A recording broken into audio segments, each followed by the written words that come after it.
Another week is in the books in the NFL, and of course, fan bases and social media are still overreacting to the news and scores from Week 7. So, to help us sort all this out is our good friend from the New York Post. We got Steve Serby back for another edition of Challenge Flag. And did Amazon get you the Challenge Flag this time? Do we actually have one? Well, unfortunately, I'm still waiting for it. But if you notice, I did my best to wear a zebra outfit. Okay. See? So consider me a guy that will legitimately throw a flag when he sees fit.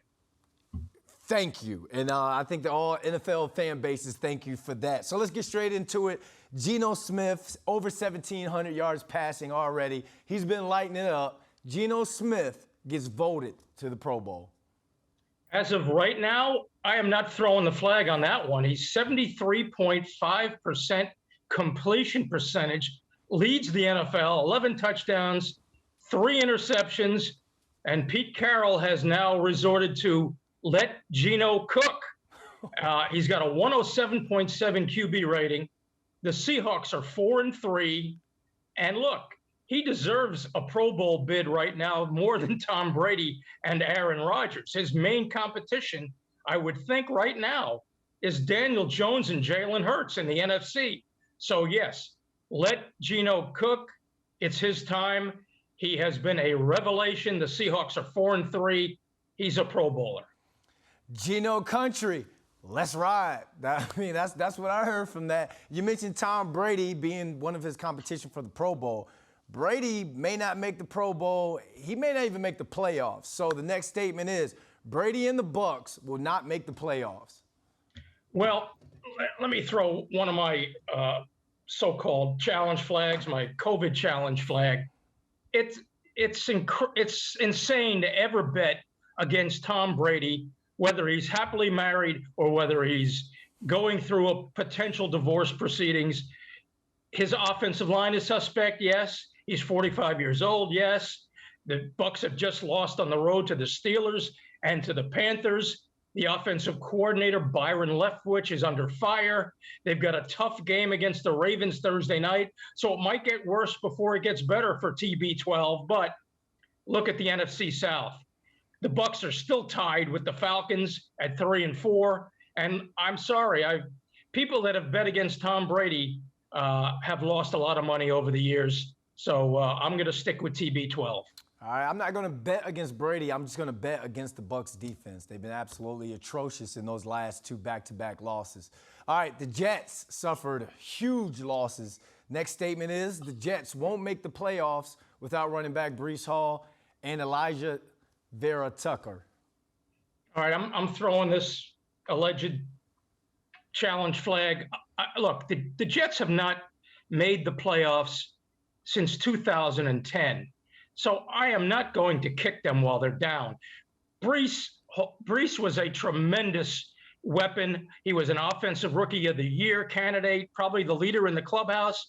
AVT was a stud, playing 3 different positions on the offensive line. But Joe Douglas to the rescue, just traded for James Robinson, who is a 1,000-yard rusher when healthy. He had that torn Achilles at the end of last year, but he also caught 49 passes in 2020. The formula for the Jets now is Zach Wilson progressing the way Jets fans expect him to progress. Throw the ball to Garrett Wilson now, get him involved again. And I'm not just saying that because Garrett Wilson is on one of my fantasy teams. I swear, I'm not saying that. But it's Zach Wilson and that front 4 and Sauce Gardner and that Jet defense keeping them in every game. Now they got to survive these next 3 weeks. Patriots, Bills, Patriots, back to back to back. But if they beat the Bears, the Lions, and the Jaguars at home, then they will make the playoffs, in my view. It may come down to that last regular season game in Miami. But their main competition, the way I see it, could be the Chargers, and they've been decimated by injury. Rashawn Slater, gone for the year. Mike Williams now, high ankle sprain. J.C. Jackson, the cornerback, gone for the year. Joey Bosa. I mean, the Chargers they were my pick to win the AFC West, but I'm picking the Jets now. I think the Jets will find a way to squeak into the playoffs with Zach Wilson plus that defense. Elijah Moore just heard you say Zach Wilson's going to throw the ball, and he just said, so you're saying there's a chance. Let's keep that guy happy because they're going to need him and all those Jets receivers. All right, last but not least, the Giants' defense are frauds. Oh, where's my flag? Are you kidding? What is that? What do you, when I go like this, what do you think of? Wink, wink. It took me a little. Hey, we should play charades together.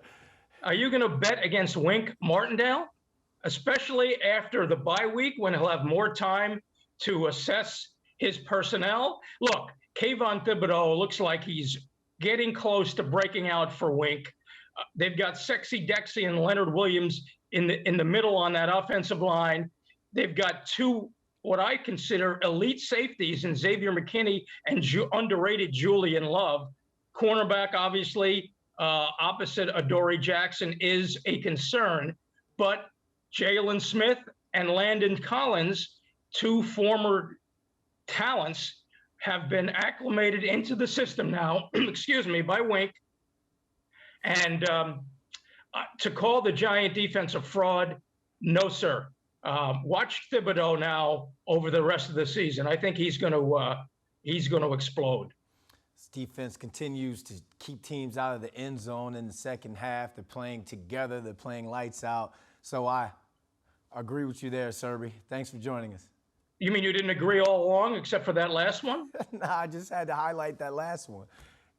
All right. Well, look, next week I'll have my challenge flag. This week, just this, but that's enough. We're progressing. We're progressing. Yes, we are.